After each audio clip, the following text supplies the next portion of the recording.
Estados Unidos ha militarizado muchos países desde cuando participó en la Guerra de Liberación de Cuba en 1895. Ni siquiera el Imperio Romano ha hecho lo que ha hecho Estados Unidos.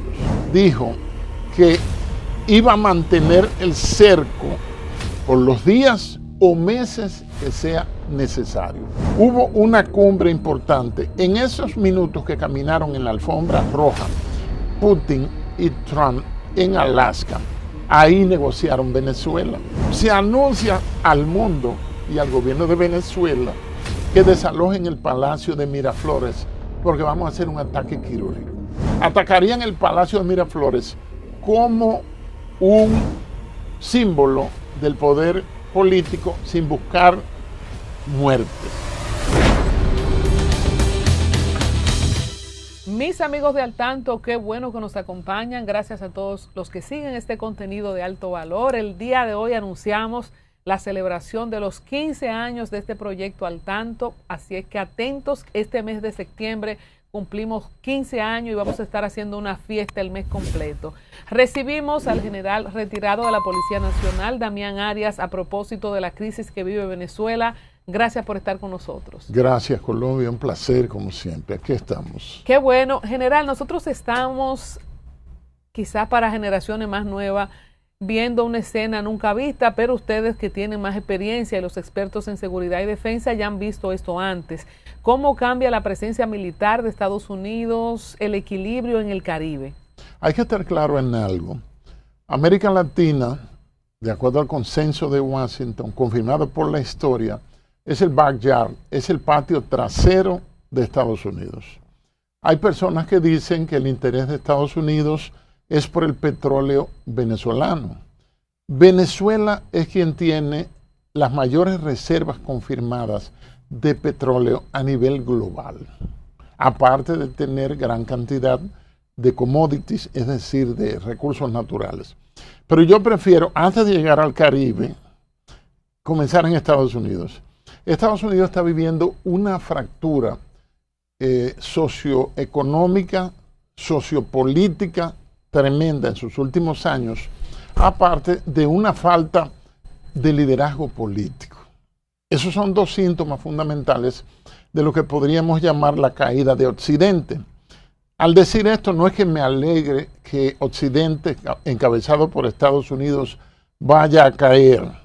Si cae Estados Unidos, nosotros nos veremos bastante cerca de un hundimiento, por decirlo así. Aunque hubo un presidente que dijo, cuando la crisis global de 2008, que la economía dominicana estaba blindada. Y eso es imposible por la interdependencia que hay. Que Keohane and Knight, esos dos pensadores norteamericanos, lo analizaron tremendamente. Entonces, dentro de Estados Unidos hay una crisis política. Hay la posibilidad de un nuevo impeachment o juicio político contra Donald Trump. Se esperaba que iba a haber mucho barullo, mucho murmullo y mucha lucha intestina e inestabilidad en Estados Unidos con la apertura de la nueva presidencia de Donald Trump. Él tiene una crisis interna en el sentido de las acusaciones por el caso Epstein, donde ha aparecido hasta Fidel Castro. Ahí han aparecido diferentes personalidades en esa lista y en esas fotos. Y tiene ese problema interno. Fíjate, Estados Unidos ha militarizado muchos países desde cuando participó en la Guerra de Liberación de Cuba en 1895. Se quedó con Guantánamo por la enmienda Platt y todo eso. Pero no se había visto militarizar la capital, Washington, D.C. Yo viví 3 años ahí, cuando hice la maestría y 2 años como docente, e hice vida pública y capté lo que más pude, lo más que me fue posible captar, de la intríngulis de ese cerebro político de Estados Unidos. Entonces lo militarizó. Está también la posibilidad de que en Chicago, Illinois, que es un feudo de Obama, del Partido Demócrata, haya sus problemas. Entonces, al tener esa problemática interna, los mismos pensadores, el mismo Maquiavelo recomienda hace más de 500 años que si tienes un problema interno, búscate un enemigo externo. Entonces un enemigo externo ya no es el fantasma del comunismo, porque la de 1989, la causa justa para deponer a Manuel Antonio Noriega de Panamá fue en el marco de la Guerra Fría. Un presidente republicano también, al igual que Trump, que era George Bush hijo. Entonces, lo que Trump ha hecho con este despliegue, creo que sin precedentes en el Caribe, 4.200 marines, que son la tropa élite, 2 submarinos, agregaron de la clase Ohio con base misilística, agregaron un submarino con capacidad nuclear. Hay que tomar en cuenta lo que casi nadie, yo no he escuchado a nadie decirlo, pero Estados Unidos tiene 7 bases militares en Colombia, incluso la famosa base de Palanquera, y tiene también, o Palanquero, y tiene también en Cartagena una base naval. ¿Sabemos si se han activado esas bases en operaciones al conjunto de este despliegue que hizo frente a los mares? Ni siquiera el Imperio Romano ha hecho lo que ha hecho Estados Unidos. ¿Qué? En esta ocasión. No solamente voy ahí a hacer un mapa geopolítico y dividir el mundo en comandos. Luego, con la revolución digital, ya hay cyber command, o sea, comando que tiene que ver con el ciberespacio, que tiene que ver con las redes, que tiene que ver con todo. Es decir, Estados Unidos mapeó, viene de mapa en inglés, el mundo, y nosotros estamos, y Venezuela, bajo el South Command, que queda en Key West, bajo el Comando Sur, donde está ahora el almirante Alvin Holstein, que se reunió con las autoridades de primer orden aquí unos días antes de este despliegue. Una pregunta general. Tomando en cuenta que hay bases en todo el Caribe, como en el mundo, que usted acaba de referir, el mapeo mundial, ¿cuánto cuesta por día? No vamos a tomar en cuenta las bases militares que están en Colombia y en los predios de Venezuela, pero este despliegue militar con submarinos, con transbordadores, con portaaviones, ¿cuánto cuesta con eso anfibios, por día? el Iwo Jima?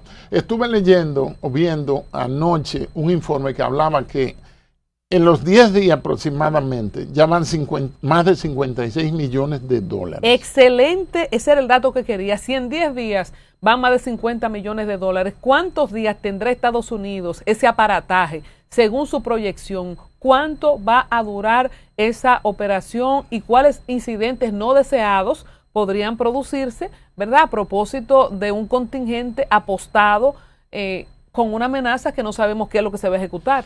El mismo presidente Trump, en unas declaraciones el viernes pasado, dijo que iba a mantener el cerco por los días o meses que sea necesario. Hay que tomar en cuenta que se está organizando el mundo tripolar. A veces tenemos que salirnos del evento noticioso mediático para ver lo que está más allá de la curva. Y es que se está organizando el mundo tripolar. Hubo una cumbre importante. En esos minutos que caminaron en la alfombra roja, Putin y Trump en Alaska, ahí negociaron Venezuela, porque se están repartiendo el mundo. Tienen capacidades nucleares los tres, Estados Unidos, China y Rusia. Y hay una cumbre, creo que será el 7 de septiembre, donde Xi Jinping se va a reunir con Trump.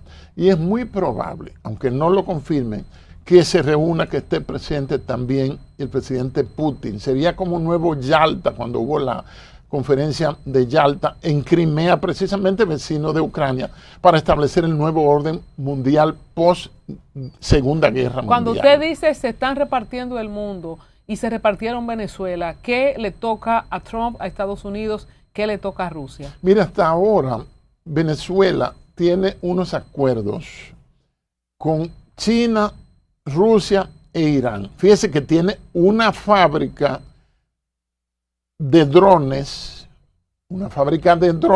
que hay drones suicidas, pero que él lo produce mayormente para enviárselos a Irán. con tecnología iraní. Venezuela. Exactamente. ¿Y por qué van los iraníes a Venezuela a producir esos drones? E incluso han tenido y tienen asesoría militar permanente de Irán, porque es que hay una alineación geopolítica.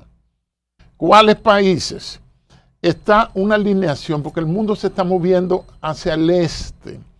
Mientras en 1648 se establecieron los contratos o los acuerdos de Munstrup y Osnabrück. ¿Qué pasó en 1648? Se puso final a una guerra y a la persecución religiosa. Y ahí nace la génesis de lo que en 1815 en el Congreso de Viena se crea, que es el Estado-Nación. Entonces, ¿cuáles son los dueños del mundo actual? Los 5 países miembros permanentes del Consejo de Seguridad de las Naciones Unidas. Francia, Reino Unido, Estados Unidos, China y la Federación Rusa. Los 5 tienen capacidades militares.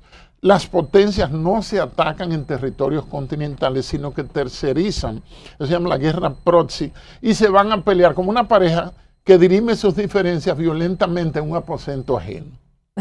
Entonces fue lo que ha pasado en Ucrania precisamente, y que podría pasar, aunque sea en el 28, en el 30, en Venezuela, en Taiwán. Y en Venezuela, haciendo énfasis en Venezuela, cuando ustedes dicen la cumbre de Alaska se repartieron Venezuela, este despliegue que ya sabemos que en 10 días... Que es importante, el más grande. Si dividimos 10 días en 50 millones y tanto. 5.6. Entonces, ¿verdad? Entonces estamos diciendo que salen a 5 millones y pico al día. Exacto. Entonces, ¿cuánto va a durar esto? Y le quería preguntar, el cerco es multidimensional contra Maduro, es legal, es financiero, político, económico, mediático y militar. ¿Qué pesa más hoy? Ya hemos visto la factura que ha pagado Cuba con un cerco por décadas. Todo pesa, porque lo que se está peleando en este mundo son guerras híbridas, donde el escenario, oye, en 2009, hace 16 años, nos pusieron una tarea en el Colegio Interamericano de Defensa, que decía, the combatant commanders on War Theater, o sea, los comandantes combatientes en el teatro de operaciones. Y como ya el teatro de operaciones no es lo decisivo y lo importante, porque todas las guerras las diseñan civiles, los think tanks, las diseñan los dueños de la fábrica, del complejo militar industrial, es la palabra, y la pelean los militares con la voz baja o en silencio, por aquello de sí señor y no señor. Entonces, el escenario militar no es tan importante. En el mediático, la primera víctima de toda guerra es la verdad. En el financiero, ocuparon una mansión aquí, ocuparon lingotes de oro, intervinieron cuentas. Vamos a hacer un paréntesis. ¿Cómo llegó ese dinero aquí? ¿Cómo llegaron lingotes de oro aquí? ¿Hay más de eso aquí? ¿Cómo la República Dominicana queda ante un régimen tildado de terrorista, de narcoterrorista, el cartel de los soles? ¿Por qué República Dominicana? ¿O hay más en otros países y Estados Unidos no lo ha ido a buscar? Mire, yo creo que en nuestro país, a veces al ser, porque yo agrego, me aferro a la realpolitik con K al final, a la realidad. La realidad no la quieren asaltar. El ser humano que no se aferra al conocimiento de la realidad de su entorno no va a sobrevivir en él. Por eso hay tantos asaltos a la realidad. Por eso sería tema de harina de otro costal. Guerras. Está el impacto mediático. Primera víctima es la verdad. Está la incautación. ¿Cómo llegan aquí? Porque este país es abierto. Usted ve que aquí hay un país open sky, cielos abiertos. Aquí entran todos.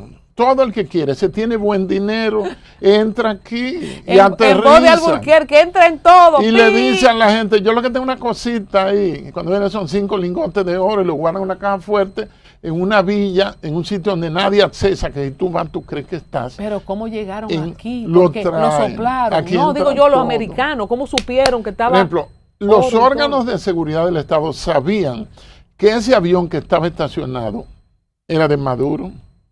¿Tú te acuerdas que hace como 8 años se robaron un avión del aeropuerto de Ligüero? Para mover un avión, lo primero está la matrícula. La matrícula HI es española, son dominicanas. Las N son de Estados Unidos.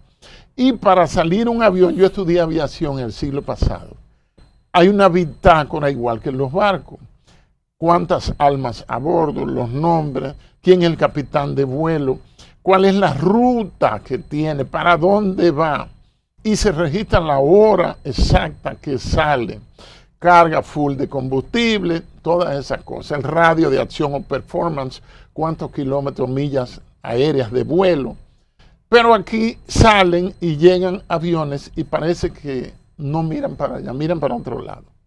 Entonces hay complicidad. Entonces no te sorprenda de lo que pueda llegar. ¿Pero usted aquí. cree que hay cosas de Maduro en otros países de la región? Claro que sí. Claro que. Ahora, el problema es que es más confiable guardarlo aquí con socios que guardarlo en Cuba o guardarlo en un país potencia. Por ejemplo, el Reino Unido se ha quedado con un oro ruso. Milei está reclamando un oro que lo tiene Reino Unido. Es decir, oro estatal. Que estatal. se lo llevaron otros políticos en otra época. Lo mandaron para allá. Ese es el problema. O sea que se están liquidando en oro. Exacto. Los políticos de Latinoamérica. Entonces es una guerra híbrida. Ahora Entonces, yo creo, que ahí no se va a dar un escenario bélico porque Venezuela no le va a tirar con 63,000 efectivos que tiene su ejército, el 7º ejército de Estados Unidos. Las fragatas no son de clase, algunas son hechas de fabricación alemana, sueca y de Estados Unidos. Tiene aviones F-16, pero es una versión, la primera, de 1981 fue que la compraron, hace 44 yo le voy a hacer una años. pregunta, porque eso está como el que ocupa primero. Porque están ahí los americanos y Maduro ha sacado unos videos de una gente haciendo artes marciales y unos buquecitos. Es una ridiculez. Parecen lanchas de pescar. Él sabe. Yo le voy a hacer una pregunta a usted. En el 89 tuvimos la operación Causa Justa de Noriega. ¿Se parece esto? ¿Puede ser una causa justa 2.0? Podríamos tener, porque Estados Unidos le puso precio de 50 millones a la cabeza de Maduro. ¿De qué se trata esto? ¿Cuándo es que va a pasar lo que va a pasar? ¿Me entiende la pregunta? Porque eso no puede ser permanente, esa tensión. No, estamos en un compás de espera. Estados Unidos como potencia, si se retira sin hacer nada militar, pierde poder e influencia y rango y sería dinero, objeto del bullying global. O sea que Estados Unidos, el hacer un desplazamiento, un despliegue tan importante en el Caribe, donde está latente el objetivo Venezuela, donde podría estar latente el destino Cuba, aunque Cuba no es un objetivo militar de Estados Unidos. Cuba se creó y todo el gobierno de Fidel Castro, 60 y pico de años de esa dictadura, todo eso es hecho por Estados Unidos, porque necesitaban un enemigo frente a ellos a 80 millas náuticas para fortalecer la división mundial de la Guerra Fría. Tú vas a hallar pocos locos que digan eso. O sea que Rusia estaba muy lejos para establecer. Entonces, oye, aquí vienen, junio del 59, viene la raza inmortal, la invasión cubana, oye, contra la dictadura de Trujillo, junio del 59. Pero hay que averiguar en qué fecha, me parece que fue septiembre del 59, que Cuba se puso bajo el paraguas soviético. Fidel Castro va y visita al presidente Eisenhower a Nueva York, se reúne con el vice que era Nixon, que renuncia el 24 de agosto del 74, y se retrata en Nueva York con una camiseta que decía I love New York y con una Coca-Cola de cristal que eran chiquitas. De ahí es que él, meses después, va donde Nikita Khrushchev, que era el primer ministro de la Unión Soviética, y entonces se pone bajo el paraguas soviético. Pero hubo un periodista llamado Herbert Matthews, M-A-T-H-E-W-S, que es el hombre que construye a Fidel Castro. Porque hay alguien que hay que estudiar. y es un pensador judío alemán llamado Friedrich Hegel. Hegel pensó para el resto de la humanidad o le dio patente filosófica a una realidad, y es, él habla de que hay una tesis, a la tesis se opone una antítesis o antitesis, y de la lucha entre esas dos posiciones encontradas surge una síntesis que es el status quo. Para afianzar el capitalismo en Estados Unidos, el modelo occidental norteamericano, y venderlo al mundo como un American Way, como un estilo of life, como un estilo de vida, tenía que tener frente a ellos la antítesis que es Cuba. Y mantuvieron eso desde 1947, 48, ese mundo que se diseñó por pensadores como Kissinger. Y 1948, Walter Lippmann, un periodista norteamericano que fue asesor del presidente Wilson incluso, que lo ayudó a redactar los 14 puntos para la Sociedad de Naciones, que es la génesis de la ONU, publicó un libro llamado Cold War, Guerra Fría. Entonces viene y se habla mucho de Guerra Fría. Mucha gente menciona la Guerra Fría, pero no saben que es una novela de 1948. Entonces se establece esa división ideológica. Entonces, si Cuba fue un invento de los americanos, ¿Venezuela qué es? Venezuela, excelente punto. Venezuela imita con el régimen, con el gobierno de Chávez, imita a Cuba. ¿Cómo tú vas a tener como referente para imitar a Cuba, donde tú vas y no hay jabón para bañarse, donde no aparece papel sanitario, donde todo es racionado y se ve la opresión y la miseria del pueblo cubano, que tiene ya más de, va para 65. Ya ¿De dónde le sale a Chávez imitar a Fidel? Porque él pertenece a la izquierda, perteneció a la izquierda progre, donde están alineados Ernesto Kirchner, Cristina Kirchner, Evo Morales, que fracasó. Ahora van a una segunda vuelta, pero es muy posible que entre la derecha, que no vaya, y eso no me gusta utilizar esos términos derecha e izquierda, que no vaya a volver Evo Morales. El futuro de Evo Morales está entre ser apresado por pedofilia, escapar, o si gana las elecciones milagrosamente, pues volver al poder. Estados Unidos vincula a Maduro con vínculos con las FARC, valga la redundancia, lo tilda de narcotráfico, jefe del cartel de los soles. Yo le pregunto, Chávez, se sabe si Chávez tenía iniciación vinculado a estas dos acusaciones, o es Maduro que abre un nuevo camino con las FARC y con el narcotráfico? Mire, con Maduro hay un cambio tremendo. Hay que tomar en cuenta que Maduro es el hombre que está en el momento apropiado, el momento correcto. Eso es importante, donde tú estés, donde tú pones los pies, determina tu futuro y hasta tu destino. Entonces hay que buscar en YouTube el momento en el cual Chávez, ya con un cáncer terminal, utiliza 9 calificativos para decir por qué él pide el apoyo para el comandante Nicolás Maduro Moros, que lo había hecho vicepresidente. Dice: mi decisión irrevocable, bolivariana, revolucionaria, incuestionable, 9 características para decir que pone a Maduro. Entonces hay que ver. Igualito que Danilo con Gonzalo, casi. O sea, como una persona que supone que tiene un olfato político pone a una persona, uno no quiere ofender. A la batata, pero ¿verdad? Pero a todas no luces viene saliendo inecto. Lo que pasa es que le conviene que sea ese tipo de perfiles. Entonces, en esa alineación, retomando lo que estaba hablando, está Lula da Silva. Están también que el dictador que está en Nicaragua, que es Daniel Ortega, y otros que se han alineado con ese socialismo progre, en el cual estaban.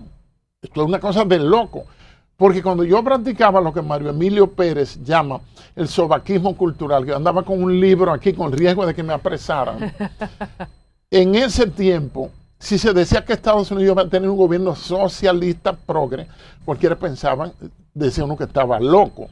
Entonces, una cosa es, lo digo y lo repito, en mi libro Historiofagia yo digo esto en un análisis.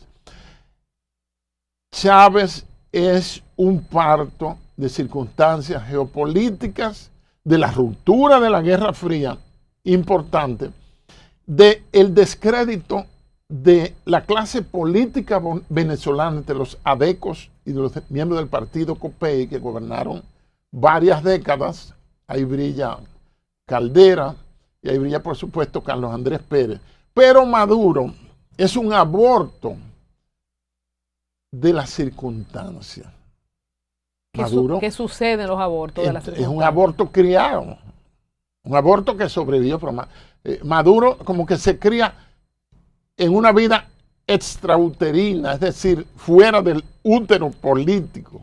¿Qué circunstancias deben darse para que este aborto de la política y la geopolítica de la región, cuáles son las circunstancias para una extradición, para una captura quirúrgica? Estamos hablando, señores, que en estos momentos Estados Unidos gasta alrededor de 5,5 millones por día con un cerco militar, un despliegue, que eso debe tener un fin y que no debe ser que 10 días más después Estados Unidos se vaya con 100 millones menos de su presupuesto sin nada en la mano. ¿Qué usted cree que se debe dar, general, para que suceda esta extracción limpia, evitando, por supuesto, lo que yo entiendo que ellos están evitando, una intervención militar que en estos años ya no se usa? Mire, el gestor de eso, aunque Trump, por supuesto, como presidente en la cabeza, es el secretario de Estado Marco Rubio, que desde los tiempos de Kissinger, hace ya más de 50 años, él está ocupando las dos funciones.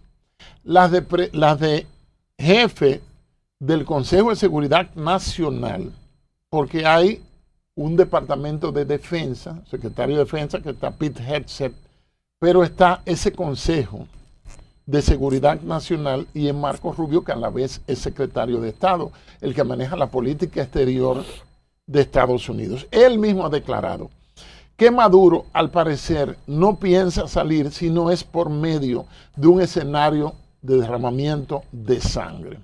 La opción militar, como bien dice el profesor Iván Gatón, que dice, sin los militares no habrá una decisión en Venezuela. La opción militar siempre está sobre la mesa. Está el cerco financiero, están las incautaciones, está el ataque mediático, está el despliegue militar, porque Trump aplica una de sus tesis en el libro El arte de negociar.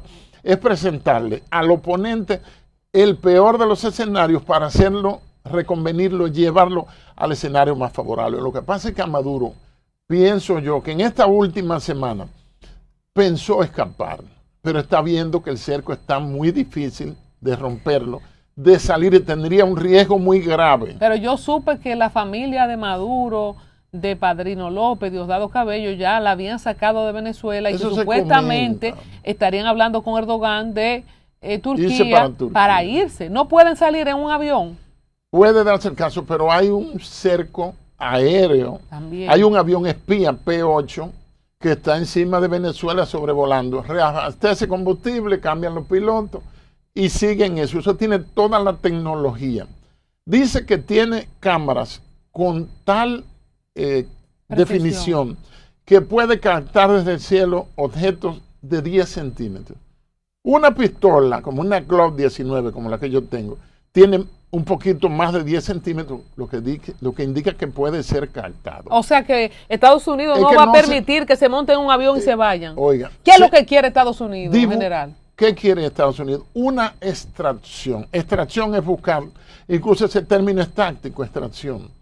Porque seguro tú has visto operaciones aerotransportadas que se hacen con helicóptero y se baja con sillas suizas, con lazos, y entonces podría enganchar a Maduro y llevárselo en un helicóptero. Yo vi un video así con inteligencia artificial, no sé si ustedes lo vieron, como si fuera un pez con una red. Exacto. Eso es lo que Estados Unidos quiere. Dental. Está el asedio, pero me parece a mí que Estados Unidos tendrá, porque hay una cuestión de desgaste. ¿Cuánto yo resisto asediándote el cerco? ¿Y cuánto tú resistes soportando el cerco? Por ejemplo, los que están en submarinos tienen comida para tanto tiempo. Ahí hay 2 submarinos de la clase Ohio que tiene capacidad misilística para tirar Tomahawk desde abajo del agua, y agregaron un misil con capacidad nuclear. Pero ese aparataje, ¿para qué? Porque no le van a tirar un cohete a Venezuela, a territorio continental. ¿Para qué ese aparataje? Es posible. Yo creo que van a tener que utilizar algo para la disuasión. ¿Que consiste en qué? En un ataque quirúrgico. Se anuncia al mundo y al gobierno de Venezuela que desalojen el Palacio de Miraflores porque vamos a hacer un ataque quirúrgico. Los vecinos de por ahí van a cerrar y se van de ahí. ¿Cuándo lo harían? Porque Israel acaba de matar en las últimas horas al líder de los rebeldes en Ucrania, de Yemen. Israel ahora. Sí, pero ahora este fin de semana. Mataron a alguien en Ucrania. Sí, pero ahora este fin de semana. Israel sigue dando. ¿Por qué Estados Unidos no hace eso si sabe dónde está Maduro? Porque deben saber. Mire, ellos saben. No es que estoy dando ideas. Saben dónde duermen y todo. Ellos lo saben. Porque no lo hacen. El mundo está mapeado. ¿Por qué gastan tanto dinero por día? Esa es una de las preguntas que yo me formulo. Entonces yo estoy pensando en un escenario en que Estados Unidos haga ese anuncio de estamos jugando con escenarios. Si no sale, perfecto. Lo importante es tener como analista la capacidad de hacer prospectiva. Entonces una extracción quirúrgica. Entonces, uno sería el anuncio al mundo y al gobierno venezolano de que vamos a hacer un ataque quirúrgico al Palacio de Miraflores. Con esos Tomahawk que están ahí, caen con un margen de error de 1 metro. O sea que si te explota en 1 metro, como quiera, tú vas a ser víctima. Atacarían el Palacio de Miraflores como un símbolo del poder político sin buscar muertes, sino atacar. Ahora bien, ahí están las instalaciones militares que están en Caracas como capital, que todas están con respecto, yo hice un mapeo, a la ubicación del Palacio de Miraflores. Tú te vas a la Comandancia General del Ejército, de la Armada, de la Fuerza Aérea Bolivariana. Tú te vas al puesto de la Guardia Nacional y las otras instalaciones, en este caso de seguridad, y están en un radio de no más de 40 kilómetros del Palacio de Miraflores. En el Palacio de Miraflores, como se estila, siempre hay una dotación militar contigua, pero es limitada, que quizás la fortalecieron. ¿Hay algunos escondites? Es probable que hayan fabricado algunos búnkers, eso es probable. Entonces, ¿qué tienen de armamento? Venezuela, 63,000 efectivos. El 7º ejército de América Latina, el primero de Brasil y el segundo es Argentina. Tienen el avión, ya hablamos del F-16, pero un modelo viejo que compraron en el 81. Tienen Super Tucanos, que es un T-37, que es un avión, o T-27, que es un avión trainer, es para entrenamiento. Y tienen un Su-35, que es un avión de la etapa soviética de la compañía Sukhoi, que es la principal compañía de aviación de la Federación Rusa. Tienen fragatas de cierto nivel, tienen tanques, algo que le queda de los Abrams norteamericanos, que son de 1957. General. Y tienen el AK-47 que tira 600 disparos 7.62 y tienen todavía algunos M16A1 Colt calibre 5.56 entre lanzagranadas, y tienen, lo más moderno que tienen es el S-300, plataforma antimisiles rusa, pero ya Rusia va por el S-500, le vendió el S-300, S-400 a Turquía. ¿Qué usted, como experto en seguridad y defensa, prevé de movimientos de Maduro y de Venezuela como contrainteligencia, defensa, a propósito del asedio y del cerco internacional? ¿Qué hace un jefe de Estado, un país con 10, 12 días de asedio y con proyección a lo que va a pasar en los próximos días o las próximas horas? Con esas estructuras que usted acaba de mencionar, ¿qué puede hacer Maduro realmente? Mire, Maduro puede hacer poca cosa. Maduro, si fuera más maduro, se entregara, pidiera un salvoconducto, pensando en una salida más honrosa una entrada en la historia más honrosa, una salida del poder, no hubiera hecho algunas estupideces que hacen los tiranos y los dictadores, que es ideologizar al pueblo y coger al pueblo. Los pueblos nunca han decidido nada. Los pueblos lo más que han llegado a hacer es carne de cañón. Siempre una élite es, ni siquiera en la revolución burguesa de 1789. ¿Podrían las élites militares quebrarse en estos días? Puede darse el caso, porque él ha puesto a todos esos generales en buena.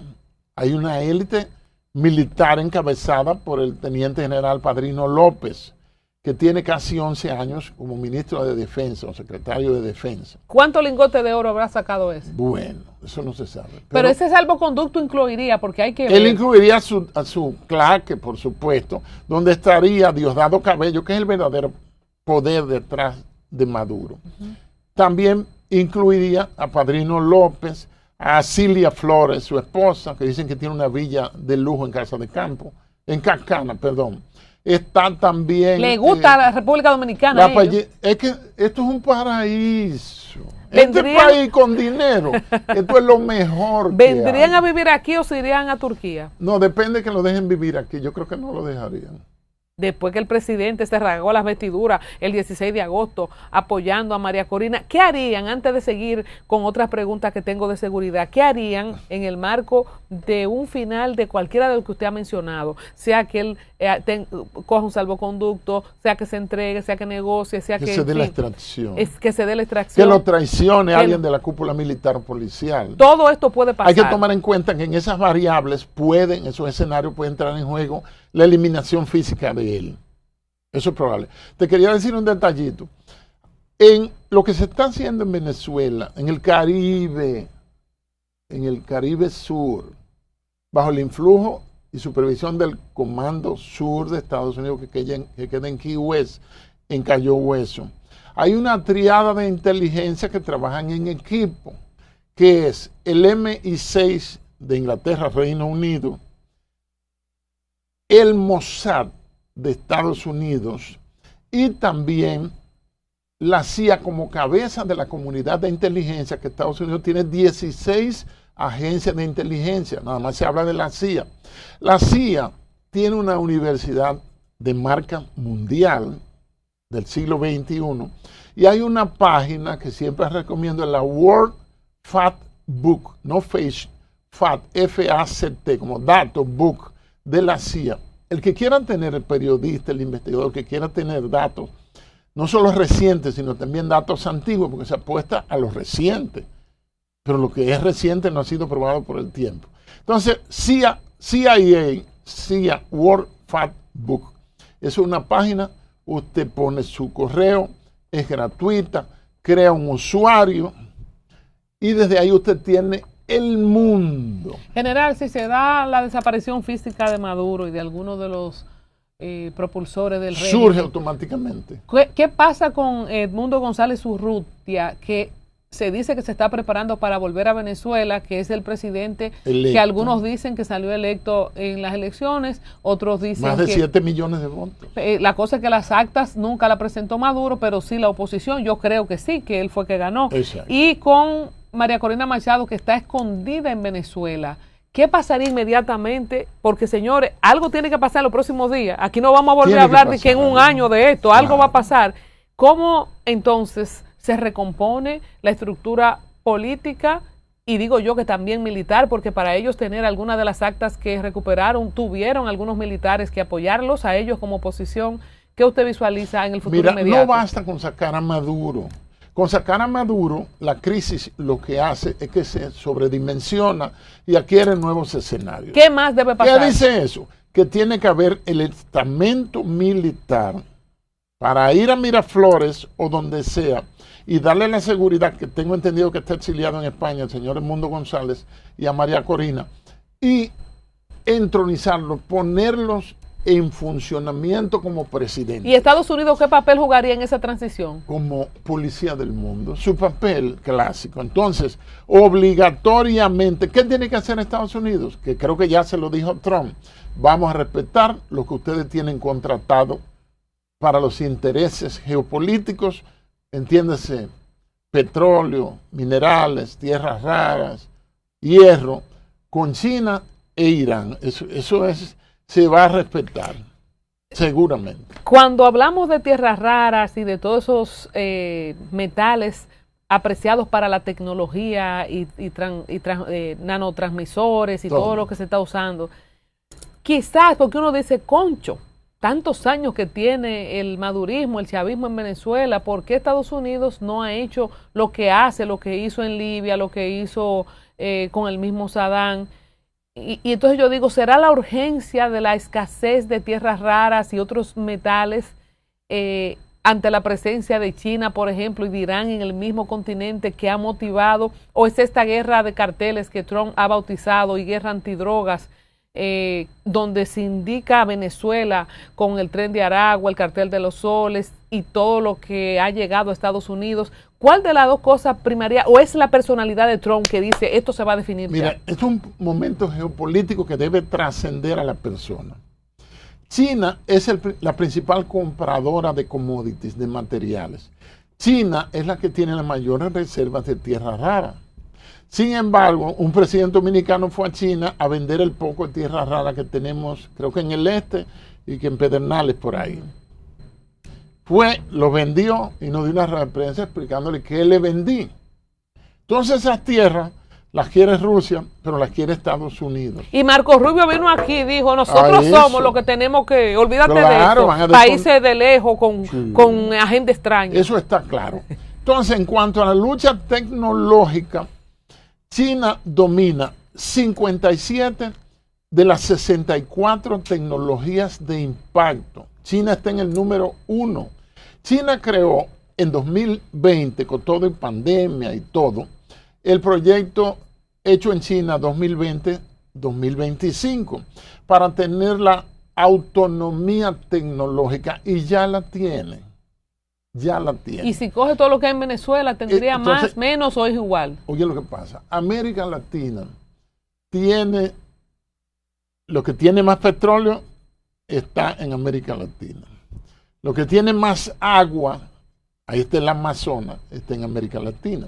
La cuarta mina de oro está en República Dominicana. Aquí tenemos, en estos 2/3 de isla, tenemos mármoles, tenemos un polo magnético, tenemos 7 microclimas, tenemos microdesierto. Aunque los ríos los están matando, nada más basta con venir y mirar a la derecha o a la izquierda, cuando usted va por Bonao, cómo los ríos se están muriendo, el Jayaquito, el Jayaco, el Yuna tiene ahora como un 35% del caudal que yo le veía hace 20 años. Los del sur están borrados, polvo y arena. Están desapareciendo, no hay que pasar por Nizao, por ahí que es allí mismo. Entonces, los commodities están en América Latina. Y de ahí, como somos su backyard, su patio trasero, que hay gente que no le gusta eso, me escribieron en una de las entrevistas, alguien de Venezuela, alguien de Uruguay. Esa es la realidad geopolítica. Esa es la realidad. Entonces, no por todo lo antes mencionado, Trump se puso las pilas. Porque Trump si es en Latinoamérica que está el asunto. Oye, lo que pasa. ¿Y en Cuba? No hay nada en Cuba, general. Oye, en Cuba está Díaz-Canel. Pero digo yo de recursos, no se habla. En Cuba debe haber algo. En aquí Cuba hay. debe haber algo por la proximidad, la misma plataforma continental, el mismo mar Caribe. En Cuba debe haber algunos commodities. Yo estoy segura que oro debe haber. Hay 2 puntos que no quiero que se nos olviden, que me queden en el tintero.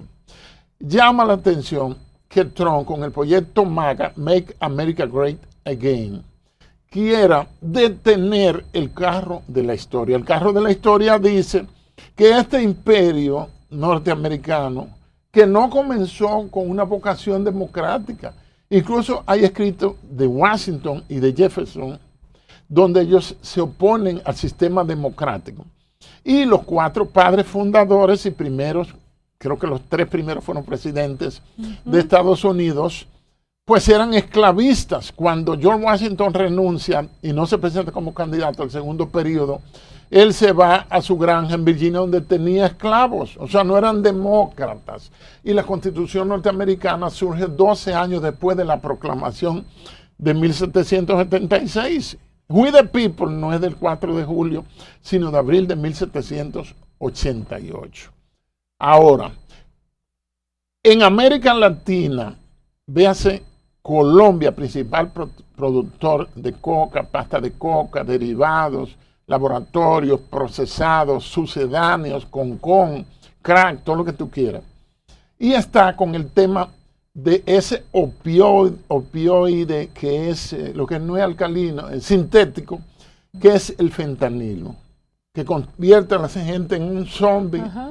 Y con una sola dosis, al igual que la dietilamida del ácido lisérgico, el LSD, ya tú eres narcodependiente. Entonces, ¿por qué apresan a Joaquín el Chapo Guzmán? ¿Por qué apresan a Quirino? ¿Por qué apresan a César el Abusador? ¿Por qué apresan al Mayo Zambada? Nombres en español todos hispanos. Y porque ellos vendían, incluso la condena más grande a una corte de Nueva York hace 3 días fue a Joaquín el Mayo Zambada, que se declara culpable y debe dar al Estado norteamericano 15,000 millones de dólares. Y ya está condenado a cadena perpetua un hombre que frisa los 70 años. ¿Qué pasa? ¿Por qué no apresan? Yo lo dije en una conferencia en Washington llamada Paz Violenta en América Latina. América Latina tiene paz porque por no tener armas nucleares, salvo ahora este despliegue de este submarino nuclear en pleno Caribe Sur, pero sí tiene las capitales más violentas del mundo, comenzando por San Pedro Sula, en Honduras. Es decir, tenemos una violencia dirigida, programada, que no llega a lo atómico, que no llega a lo nuclear. Y que hace más daño. Entonces, los que le compran ese producto en Estados Unidos y lo lavan en Wall Street y lo invierten en muchísimos sitios en Estados Unidos, ¿por qué no apresan a John Smith? ¿Por qué no apresan al señor Michael Cochran por inventarme un apellido? Es decir, pero apresan a Juan Pérez y apresan a Toño Leña. Entonces, ¿qué pasa? Decía Miguel Mejía en estos días, en 2 episodios anteriores, que estaba aquí, que por qué todo eso que Estados Unidos le puso frente a la costa de Venezuela no lo pone frente a las costas de ellos en Estados Unidos para impedir que entre la droga allá. Ok, tú quieres impedir que salga de aquí, no, impide que entre allá. No, pero una misión que tienen, el Caribe está patrullado ahora mismo y con esa presencia surta, se dice, cuando está estacionada, más patrullado que nunca. Por aquí, por las costas de Barahona y de Oviedo y Pedernales, por ahí eso era un aeropuerto tirando pacas desde lanchas rápidas y esa cosa. Ahora hay más patrullaje, ahora hay ese tráfico que había con esas trazas que vi yo en una presentación que hicieron en el Pentágono, ¿no? En 2010, todas esas trazas de Colombia y Venezuela, porque ¿qué pasa? Hay un problema geográfico. No podemos mudar a la República Dominicana de este espacio frente a Colombia y en el Golfo y en el Gran Caribe, vecino de México, para que pasen por aquí en ruta hasta Estados Unidos. No lo podemos quitar del medio. Y que con 2 frenazos llegamos a una lancha a Puerto Rico. Oye, un detalle. No la van a pasar por Puerto Rico y la pasan porque es un Estado libre asociado. No la van a pasar por Jamaica y la pasan porque es miembro de la Commonwealth de la Corona Británica. No la van a pasar por Haití por el riesgo de muerte y la inestabilidad política. Y entonces, ¿por dónde la van a pasar? Por Santo Domingo. General, tenemos que irnos antes. Marcos Rubio demasiado es hispano. Caliente. Es hispano. ¿Qué implicación? Hijo del exilio cubano. ¿Qué implicación tiene Marcos Rubio en siendo como secretario de Estado para una operación como la que tenemos ahora mismo? Estamos grabando este programa 1 de septiembre de 2025. ¿Y cuántos días usted cree, cuántas horas, con cuántos segundos le quedan a Nicolás Maduro y a su régimen? No se sabe, pero démosle un plazo lógico de 14 días, unas 2 semanas o al mínimo una semana. Algo tiene que pasar. Exactamente, tiene que pasar algo, porque es impensable que el presidente ordene una retirada porque Maduro se fortalecería. Cuando analizábamos el robo de las elecciones de julio del año pasado, luego de manejar varios escenarios, yo dije, el escenario que va a pasar es el peor, que Maduro se va a quedar ahí. General, se quedó ahí. ¿Por qué Donald Trump, y así fue, por qué Donald Trump apoya a Israel y le rompe los huevos adentro al régimen de Irán y acabó esa situación, para no decirle la otra palabra, en 12 días? ¿Por qué Estados Unidos, Donald Trump, no va y busca a Maduro y ya? Lo que pasa es que nadie puede llegar a presidente, ni mantenerse como presidente, si tiene en contra al Estado de Israel, si tiene en contra al lobby judío. El mismo Netanyahu, que su apellido es Mileikowski, él dice, nosotros tenemos a la Suprema Corte, tenemos los jueces federales, nosotros tenemos el Senado, tenemos la Cámara de Representantes, todo eso tiene que responder al lobby judío. Hay una organización para que la busquen, AIPAC, que es American, qué sé yo qué, Cooperation. Ese organismo es el principal lobby judío. Entonces, presidente norteamericano que no se alinea con Israel, lo primero, no llega a presidente, y si llegó por un error histórico o un descuido, va para afuera. Esa es una realidad. Por esa razón, yo no tuve ninguna duda de que Estados Unidos necesariamente tendría, por ejemplo, Netanyahu trató de arrastrar a Sleepy Biden, un presidente en decadencia, una vergüenza de la administración Biden-Harris, a que atacara a Israel. Y él estaba incluso medio quillado con Trump, y Trump hizo una jugada política tremenda. Hizo un viaje a Oriente Medio que no incluyó al Estado de Israel. Eso es importante. Sin embargo, cuando mantuvo con todos esos recortes económicos, porque Estados Unidos envía una ayuda de asesoría militar permanente todos los meses y económica al Estado de Israel, que es su portaaviones en Oriente Medio, quiérase o no, te guste o no, pero también es la única democracia que hay en Oriente Medio, y fue diseñado, eso dice el doctor Mario Schnatzer, que es un judío de origen argentino, como un proyecto de desarrollo. El Estado de Israel es un Estado idílico, es un ejemplo para el mundo. Entonces, respuesta a mi pregunta, porque ya no obligatoriamente tenía que lo que pasa es que en Venezuela no hay judíos, ¿verdad? No, hay una comunidad judía. Pero te quiero decir que el lobby judío no está detrás de eso como estuvo para el ataque de la guerra de 12 días. Israel se ha convertido en una especie de dueño de Estados Unidos.